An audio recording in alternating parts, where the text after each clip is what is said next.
Do you know people honor you when you keep your promise? Can you say an amen to that?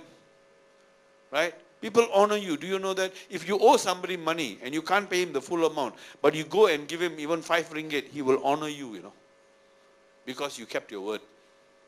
Let's say you told John, I'll come on Wednesday to pay you. Right?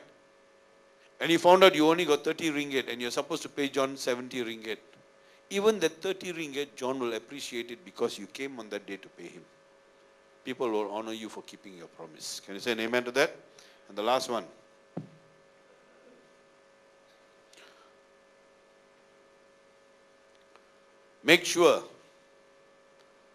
Always make sure somebody else knows of your problem. Don't hide your problem. Don't keep your problem to yourself. If you got a wife, tell your wife the problem. She's the only one that can protect you. If you have got a husband, share with him your pain or your hurt or your difficulty. He's the only one who can stand by you. Can you say an amen to that?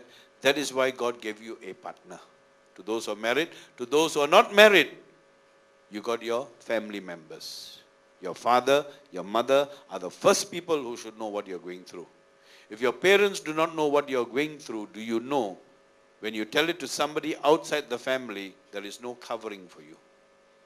So many young people say, if I tell my parents, they won't understand. That's where you're wrong. They see things better than you see things. It's because they don't see things your way, that's why you say they don't understand. And all young people say, amen. I'll say it for you. You see, why you say your parents don't understand? Because they don't see it your way. That's why you tell they don't understand. It's not that they don't understand. They actually see things deeper than you see things. Young people don't realize this. Oh, my father don't understand. My mother, I tell you, she's like a witch. Oh, I've heard all these things. 30 years of counseling, I've heard enough of what young people say about their parents. Right? Let me tell you this, they're the only ones that can protect you. Can you say an amen to that?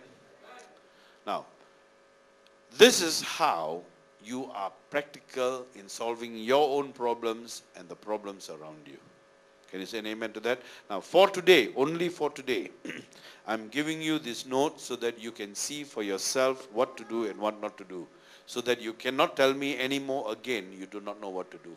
And if any of you come and tell me I do not know what to do with my problem, I will give you one problem. It's called the hard knock of reality. I pray today that as you go out, first meet your need. If you have an emotional need, meet that need first before you go out to minister. If you have a physical need, meet that need first. Don't go out and minister if you're sick.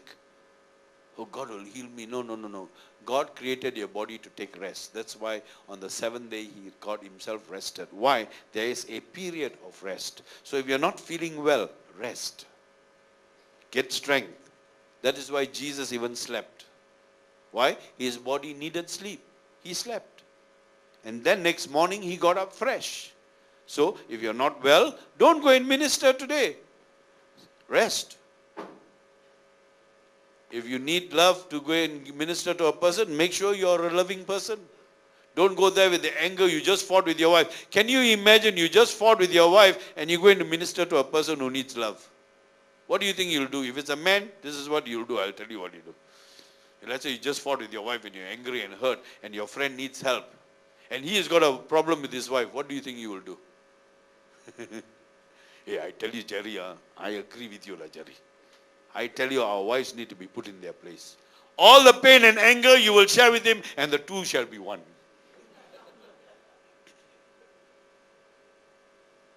No. Clear yourself first, and then go and minister. Can you say an amen to that? So I'm giving you practical things that you can do, church, so that you can meet people at their needs. Once you meet them at their need, then you can make disciples out of them. I don't want you to touch and go. Don't be a touch and go person. Just because your neighbor call you to pray, you go and pray. How you feel, sister? Thank you, brother. I feel so happy. No.